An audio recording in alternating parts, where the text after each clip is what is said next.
Hello, আমি তেঁতুল। তুমি আমাকে খেয়েছো, তাই এখন আমি তোমার পেটের ভিতরে। জানো কি, আমি কিন্তু তোমার শরীরের অনেক উপকার করি। আমি ভিটামিন সি দিয়ে তোমার রোগ প্রতিরোধ ক্ষমতা বাড়াই। আমি হজম শক্তি বাড়াতে সাহায্য করি। আমি কোষ্ঠকাঠিন্য দূর করতে সাহায্য করি। আমি শরীর ঠান্ডা রাখতে সহায়তা করি।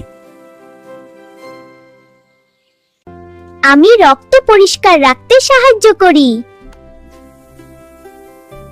কিন্তু শোনো, আমাকে বেশি খেও না। যদি বেশি খাও তাহলে তোমার অ্যাসিডিটি বাড়তে পারে, পেটে জ্বালা পোড়া হতে পারে, দাঁতের এনামেল ক্ষতি হতে পারে, ডায়রিয়া হতে পারে। তাই মনে রেখো, পরিমাণ মতো খাও, সুস্থ থাকো। আমি তেঁতুল, ঠিকমতো খেলে আমি তোমার বন্ধু।